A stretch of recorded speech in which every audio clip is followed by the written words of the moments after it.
Comparison મતલબ પહેલા કેવું કે આપણી સરખામણી કાકાના દીકરા કે ફઈના દીકરા સાથે રહેતી, બહુ તો પડોશમાં. હવે તો આખું વિશ્વ છે આપણું કમ્પેટિટિવ. જે ક્ષણે આપણે સોશિયલ મીડિયામાં લોગિન કરીએ છીએ, અજાણતા જ આપણે એક સરખામણીની દુનિયામાં પ્રવેશી જઈએ છીએ. પહેલા એવું હતું કે ઉસકી સાડી મેરી સાડી સે સફેદ કહેશે, હવે એવું છે ઉસકે ફોલોઅર્સ મેરે ફોલોઅર્સ સે જ્યાદા કહેશે.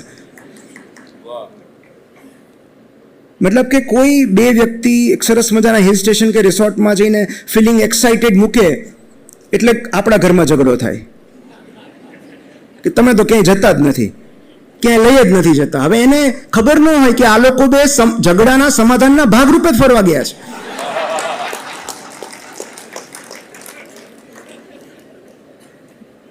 કોઈ પોતાની નવી ગાડીનો ફોટો મૂકે એટલે આપણી કાર આપણને જૂની લાગવા માંડે. તો આ સરખામણી હવે સરળ બની ગઈ છે. પહેલા કમ્પેરિઝન માટે આપણે થોડી મહેનત કરવી પડતી કે ઓલાને ક્યાં નોકરી મળી. પહેલા ઘરના વડીલો એ કામ કરતા, હવે તો આપણે જ કરીએ છીએ કે ફલાણાના લગ્ન ક્યાં થયા, કેટલી સુખી છે. હવે તો આપણને દેખાય છે, જેવું તમે ચાલુ કરો એટલે દેખાય છે. પણ આસો પાલવની ઊંચાઈ જોઈને તુલસીનો છોડ આપઘાત નથી કરતો.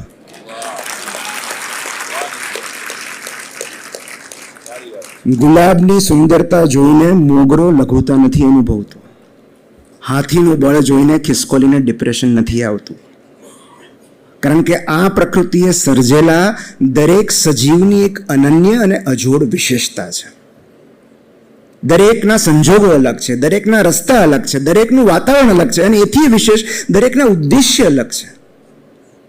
અને ધારો કે કોઈ જ ઉદ્દેશ્ય ન હોય તેમ છતાં આપણે બધા એટલા જ સ્પેશિયલ છીએ જેટલા કે આબમાં રહેલા તારા. બાકી 2 કરોડમાંથી આપણી પસંદગી જ ન થઈ હોત.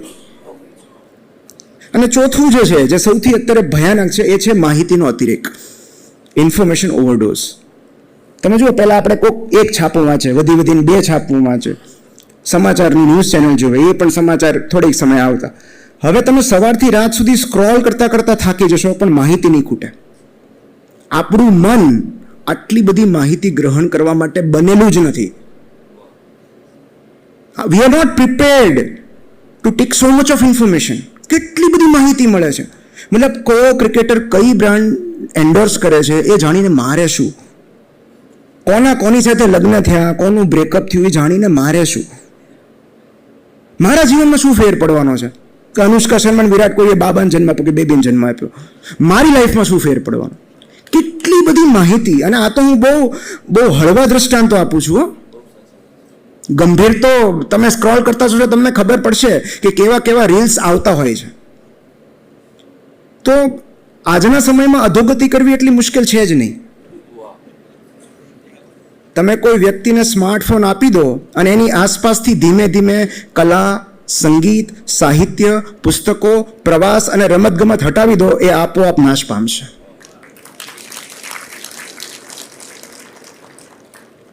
કારણ કે માહિતીનું જગત એટલું બધું વધી ગયું છે કે અનુભૂતિના જગત માટે જગ્યા જ નથી રહી. આપણે ત્યાં તકલીફ એવી છે કે બૌદ્ધિકો વધારે છે, જ્ઞાનીઓ ઓછા. ઇન્ટેલિજન્સ વધારે છે, ઇન્ટેલેક્ટ ઓછી છે. અને એટલે જ માહિતીઓના વિશ્વમાંથી નીકળીને સમયસર અનુભૂતિના વિશ્વમાં પ્રવેશ કરવો જરૂરી છે. તમને કોઈ એક રમત ગમતી હશે ને તો તમને જીવન હંમેશા ગમતું રહેશે. તમને કોઈ કલા ગમતી હશે ને તો જીવન ગમતું રહેશે. તમને સંગીત ગમતું હશે તો જીવન ગમતું રહેશે. તમને પ્રવાસ ગમતો હશે તો જીવન ગમતું રહેશે. કારણ કે આ બધી અનુભૂતિ છે. Life is experience. અનુભવવા માટે આપણે આવ્યા છીએ ને, અનુભૂતિ કરવા માટે. એક મારા બહુ મને ગમતા બ્લોગર છે ડેન પિયર્સ, એમનું બહુ જ સરસ વિધાન છે. આ બધાનો એન્ટીડોટ, આ ચારે જે મેં કીધું કે કેટલાક લોકો વિશ્વની જટિલ સમસ્યાઓ ઉકેલી રહ્યા છે, કેટલાક લોકો વિરાટ ઉપલબ્ધિઓ મેળવી રહ્યા છે, કેટલાક લોકો વિરાટ લક્ષ્યનો પીછો કરી રહ્યા છે. અને હું અહીંયા એ વાતથી રાજી છું કે 3 દિવસથી ખોવાઈ ગયેલું મારું એક મોજું આજે મને કબાટમાં મારા 2 અંડરગાર્મેન્ટ વચ્ચેથી જડ્યું.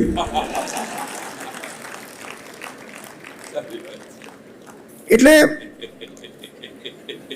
અને નથી થતું, સુખ નથી મળતું, આનંદ નથી આવતો. તમારું પ્રિય અંડરગાર્મેન્ટ ખોવાઈ ગયું હોય, તમે ધોવા નાખ્યું હોય, પછી 3 દિવસ સુધી ન જડે, તમે શોધો કે આ ક્યાં છે આજે, અને ચોથા દિવસે ફરતું ફરતું તમારી પાસે આવે ત્યારે આનંદ નથી થતો. બસ એ જ છે જીવન.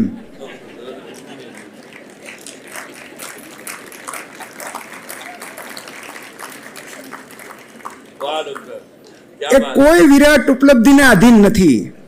તમારા પ્રિય કપડાં તમને ઘરમાં જડી જાય એ જ બહુ મોટી ઉપલબ્ધિ છે. હું તો કહું છું, તમે બેલેન્સ ગુમાવ્યા વગર ટ્રાઉઝર, લેગિંગ્સ કે જીન્સ પહેરી શકો ને તો પણ એ સફળતા જ છે.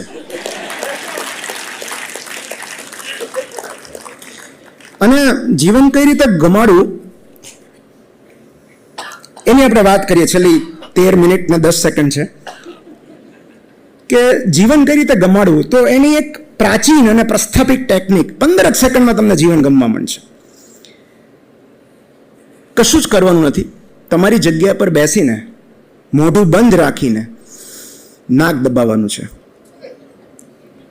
16મી સેકન્ડે તમારી અંદર રહેલો જણ કહેશે, નાક છોડી દે, મને જીવન ગમે છે.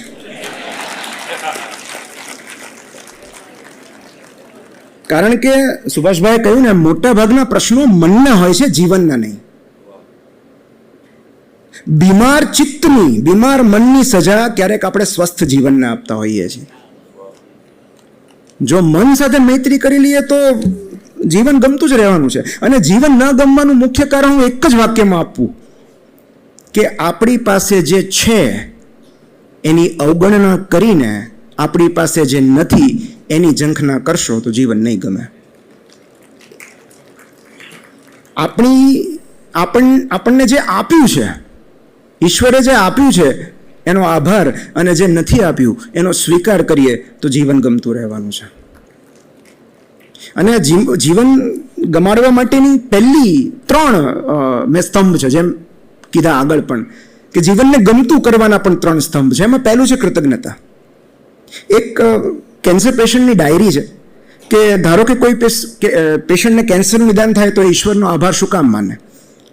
તો એક પુસ્તક છે ગેટિંગ બેક ટુ હેપી. એમાં એક મહિલાએ આ ગ્રેટિટ્યુડ જર્નલમાં લખ્યું છે કે અત્યારે હું એક હોસ્પિટલમાં દાખલ છું અને મારા ખાટલા પર બેઠી બેઠી મારા ઓપરેશનની રાહ જોઈ રહ્યો છું. મારા બંને સ્તનમાં કેન્સરની ગાંઠ છે ને થોડા સમય પછી ઓપરેશન દ્વારા મારા બંને સ્તન કાઢી નાખવામાં આવશે. તેમ છતાં અત્યારે મને એવી વિચિત્ર લાગણી થઈ રહી છે કે હું બહુ ભાગ્યશાળી છું. જ્યારે અમે વાંચ્યું ત્યારે મને બહુ નવાઈ લાગી હતી કે જેને કેન્સરનું નિદાન થયું છે એ શું કામ ગ્રેટિટ્યુડ એક્સપ્રેસ કરે. પણ એનું કારણ એમણે બીજા ફકરામાં લખ્યું છે કે મારું અત્યાર સુધીનું જીવન એકદમ સ્વસ્થ અને તંદુરસ્ત રહ્યું છે. મને ક્યારેય કોઈ સ્વાસ્થ્ય સંબંધિત સમસ્યાઓ નડી નથી. જીવનના 58 વર્ષ મેં હેમખેમ પૂરા કરી નાખ્યા. પણ એક વાત કહું, મારા રૂમની તદ્દન બાજુમાં એક પીડિયાટ્રિક વોર્ડ છે. ત્યાં એવા અસંખ્ય બાળકો દાખલ છે જેઓ ગંભીર બીમારીથી પીડાતા હોય, જેમને વ્હીલચેર કે સ્ટ્રેચર પર લઈ જવામાં આવે, જેમને નાકમાં નળી હોય, પેટમાં નળી હોય, જેઓ અસહ્ય પીડાને કારણે કણસતા હોય. આમાંથી એક પણ દર્દીની ઉંમર 17થી વધારે નહીં હોય. ઈશ્વરે છેક 58 વર્ષ સુધી મને સારી રાખી. એ માટે મને અત્યારે કૃતજ્ઞતાની લાગણી અનુભવાય છે. સો જીવનના કોઈ પણ કપરા સંજોગોમાં જે દરેક લોકો કહેતા હોય છે, કાઉન્ટ યોર બ્લેસિંગ્સ. એક માં કડકડતી ઠંડીમાં પોતાના 2 દીકરાઓને, ગરીબ માં હતી, એમને ઠંડી ન લાગે એટલે છાપા ઓઢાડીને સુવડાવતી હતી. બ્લેન્કેટ તો ન હોય, છાપા પાથરી દીધા અને છાપા ઉડી ન જાય એના ઉપર ઘાસ નાખી દીધું કે બેને થોડું ગરમાવો રહે. અને ત્યારે એ જે નાનો ભાઈ હતો એણે મોટાને પૂછ્યું કે હે ભાઈ, જેમની પાસે છાપા અને ઘાસ નહીં હોય એમની કેટલી ખરાબ હાલત થતી હશે. તો એક બહુ સરસ પ્રસંગ છે નાનો એવો કે જોસેફ હેલર અને કર્ટ વોનેગટ, અમેરિકાના 2 બહુ મહાન લેખકો, એક ફાર્મ હાઉસમાં ભેગા થઈ ગયા એક પાર્ટીમાં, અને બંને સાઈડમાં ઊભા હતા એક ખૂણામાં. અને ત્યારે જોસેફ હેલરની મશ્કરી કરવા માટે કર્ટ વોનેગટે પૂછ્યું કે તને ખબર છે કે આ પાર્ટીના યજમાન કેટલું કમાય છે? એટલે હેલરે કહ્યું કે ના. તો કે તારા અત્યાર સુધીના જેટલા પુસ્તકો વેચાયા છે એની કુલ કિંમત, રોયલ્ટી જવા દે, એનું જે કુલ વેચાણ કિંમત છે એના કરતાં 10 ગણી વધારે રકમ આ પાર્ટીના યજમાન એક દિવસમાં કમાય છે. એટલે હેલરે બહુ જ સુંદર જવાબ આપ્યો કે હા, પણ મારી પાસે કશું કેવું છે જે એમની પાસે ક્યારેય નહીં હોય. એટલે વોનેગટે પૂછ્યું કે એવું તો શું છે? હેલરે કહ્યું કે મારી પાસે સમજણ છે કે મારી પાસે જેટલું છે એ પર્યાપ્ત છે. તો એક ડબલ એક્સેલ ફિલ્મનો એક બહુ સરસ ડાયલોગ છે, જબ તક दूसरों के दुख से मुलाकात नहीं होती अपना दुख ही हमको अल्टीमेट लगता है. એટલે જ્યારે પણ જીવન ન ગમે ને ત્યારે કોઈક એવા વ્યક્તિઓને મળજો કે જે તમારા કરતાં વધારે દુઃખી હોય. એના બે ફાયદા થશે. એક તો એમનું દુઃખ સાંભળીને આપણને એમ થશે કે આપણું જીવન તો ઘણું સારું છે, અને એમનું દુઃખ શેર કરીને એમને થોડી હળવાશ અનુભવાશે. કારણ કે અન્યનું દુઃખ આપણને કૃતજ્ઞ બનવાની તક આપે છે, અને આપણું દુઃખ આપણને વિનમ્ર બનવાની તક આપે છે. છેલ્લી બે વાત જે મારે કરવી છે કે સપોઝ એક આદ્ય શાંતિ કરીને સ્પિરિચ્યુઅલ લીડર છે, એમણે કહ્યું છે કે સુખી થવાનો એક જ રસ્તો છે કે આ ક્ષણમાં જે કંઈ તમારી માંગણી છે એનો ત્યાગ કરી દો. આ ક્ષણમાં જે કંઈ માંગણી છે એનો ત્યાગ કરી દો. You are fine, you are happy. તો પછી પ્રશ્ન એવો થાય કે આગલી ક્ષણનું શું કરવાનું? એનો ડર, એની ચિંતા, એની અસલામતી, એનું શું કરવાનું? તો કોઈ બસનો ડ્રાઈવર સાવ અજાણ્યો હોવા છતાં એના પર ભરોસો મૂકીને આપણે બસમાં નિરાતે ઊંઘી જઈએ છીએ. કોઈ ફ્લાઇટના કેપ્ટનને બિલકુલ પરિચય ન હોવા છતાં આપણે ફ્લાઇટમાં બેસીએ છીએ. કોઈ શિપના કેપ્ટનને ઓળખતા ન હોવા છતાં ડૂબી જવાના ડર વગર આપણે વાહનમાં બેસીએ છીએ. તો જો કોઈ અપરિચિત બસના ડ્રાઈવર, પાયલટ કે કેપ્ટન પર ભરોસો રાખીને આપણે મુસાફરી કરતા હોઈએ તો આપણા પ્રિય, પરિચિત અને પાવરફુલ એવા શ્રી કૃષ્ણમાં ભરોસો રાખીને નિશ્ચિંત કેમ નથી થઈ જતા? ટૂંકી મુસાફરી દરમિયાન જેટલો ભરોસો આપણે આ વ્યક્તિઓમાં કરીએ છીએ એટલો જ ભરોસો આપણને આપણા જીવનરથના સારથી પર હોવો જોઈએ. તો વધુ પડતા ડર, ચિંતા અને અસલામતીનું મુખ્ય કારણ બ્રહ્માંડ સાથેનું ડિસ્કનેક્શન છે. જ્યારે આપણે આપણી જાતને વધુ પડતું મહત્વ આપીએ છીએ, ઇલ્યુઝન ઓફ કંટ્રોલ, કે બધું આપણા કંટ્રોલમાં છે, બધી પરિસ્થિતિ આપણા કંટ્રોલમાં છે, આપણી આસપાસનું વાતાવરણ, એમાં રહેતા લોકો, એમનું રિએક્શન બધું જ આપણા કંટ્રોલમાં છે. જ્યારે આપણે આવું માનવા લાગીએ છીએ ત્યારે આપણે દુઃખી થઈએ છીએ. સો એક બહુ સરસ પુસ્તક છે, યુનિવર્સ હેઝ યોર બેક. આ બ્રહ્માંડ તમારી સાથે છે. અને મારે તો પુસ્તકનો ઉલ્લેખ કરવો હોય આમ તો અપ્રસ્તુત છે, કારણ કે આપણે તો એવી સંસ્કૃતિમાંથી આવીએ છીએ જ્યાં ભગવાને બાળપણમાં મોઢું ખોલીને બતાવી દીધું હતું કે બ્રહ્માંડ આપણી અંદર છે. આપણે એ જ એનર્જીમાંથી બનેલા છીએ. તો શેનો ડર? તો એક બહુ સરસ કોટ છે કે always doubt your doubt before you doubt your faith. તમારી શ્રદ્ધા પર શંકા કરતા પહેલા તમારી શંકા પર શંકા કરજો. અને જીવન ગમાડવાનો છેલ્લો ઉપાય, છેલ્લી 5 મિનિટ અને 50 સેકન્ડ બાકી છે. એક બહુ સરસ પુસ્તક છે, at home in the world. એક ટીક નાટ હાન કરીને એક સ્પિરિચ્યુઅલ લીડર છે, એમણે એક સરસ પ્રસંગ લખ્યો છે કે વિયેટનામ અને અમેરિકા વચ્ચેનું યુદ્ધ થયું, અને ત્યારે અમેરિકાના લશ્કરમાં જે સૈનિક હતા એ નિવૃત્ત સૈનિક હતા. એ એકવાર ગુરુજી પાસે આવ્યા અને એમણે કહ્યું કે હવે તો હું નિવૃત્ત છું, પણ હું જ્યારે લશ્કરમાં હતો ત્યારે મારાથી એક ભયંકર પાપ થઈ ગયું છે. અમારા કેટલાક સાથી સૈનિકો યુદ્ધમાં માર્યા ગયા હતા, અને એ શહીદોનો બદલો લેવા માટે મેં 5 નિર્દોષ બાળકોને મારી નાખ્યા, દુશ્મન દેશના, એટલે કે વિયેતનામના 5 નિર્દોષ બાળકોને મેં મારી નાખ્યા મારા સાથી સૈનિકોની શહાદતનો બદલો લેવા માટે. મેં એમને, એ લોકો રમતા હતા ઝાડ નીચે, અને મેં એમને એક ઝેર ભેળવેલી સેન્ડવિચ ખવડાવી દીધી. અને એટલું જ નહીં, એ બાળકો પીડાતા એમના મા બાપના ખોળામાં દમ ન તોડે ત્યાં સુધી એક ઝાડની પાછળ ઊભો રહીને આ દ્રશ્ય હું જોતો રહ્યો. હું અમેરિકા ગયો પછી આ દ્રશ્ય મને સુવા નહોતું દેતું. મને જીવન પ્રત્યે તિરસ્કાર થવા લાગ્યો, મને આત્મહત્યાના વિચારો આવવા લાગ્યા. મેં મારી વૃદ્ધ માને કહ્યું તો માએ એવું કહ્યું કે everything is fair in love and war. પણ હું મારી જાતને માફ નથી કરી શકતો. તમે મને ઉપાય સૂચવો, મને આમાંથી મુક્તિ અપાવો. હવે ટીક નાટ હાન પોતે વિયેતનામના, અને ત્યારે એમણે બહુ જ સુંદર જવાબ આપ્યો કે હા, એ વાત સાચી કે તમે પાપ કર્યું છે, તમે ભૂતકાળને નહીં બદલી શકો, તમે 5 નિર્દોષ બાળકોની હત્યા કરી છે એ વાત સાચી, પણ જો તમે 5ની હત્યા કરી હોય તો હવે 50નો જીવ બચાવો. અને ત્યાર પછી એ નિવૃત્ત સૈનિકે પોતાનું બાકીનું આખું જીવન કુપોષિત, ગરીબ અને બીમાર બાળકોની સેવામાં વિતાવી દીધું અને એમણે કેટલાયના જીવ બચાવ્યા.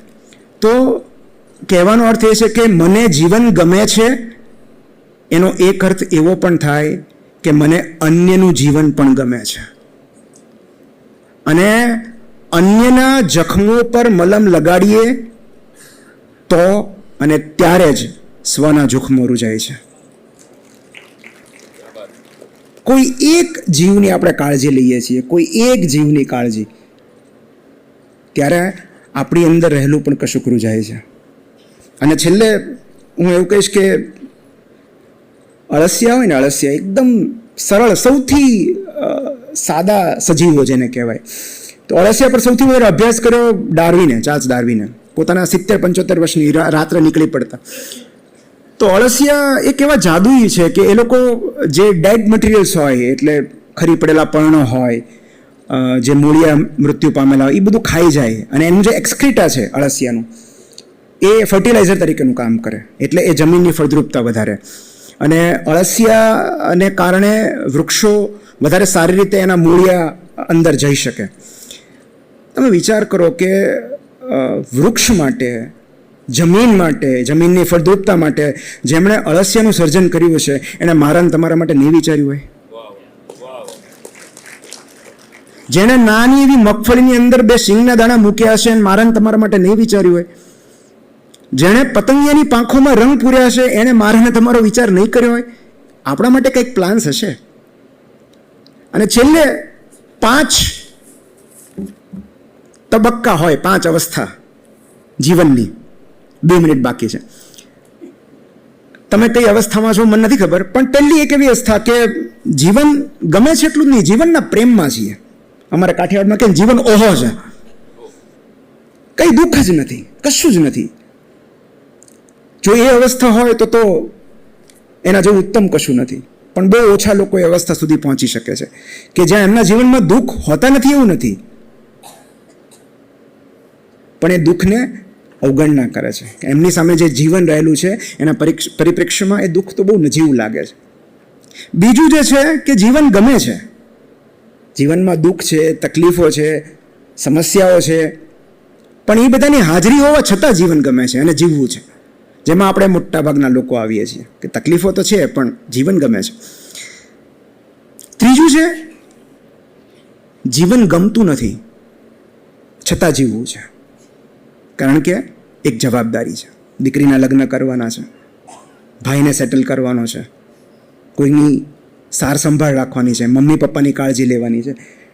તો જીવન ગમતું નથી પણ અન્ય માટે જીવવું છે.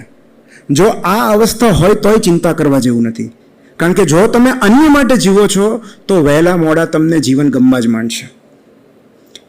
પણ જે ચોથી ને 5મી અવસ્થા છે થોડી ગંભીર અવસ્થા છે. ચોથી છે કે જીવન ગમતું નથી, આત્મહત્યા કરવાની હિંમત નથી, પણ મૃત્યુની ઈચ્છા છે.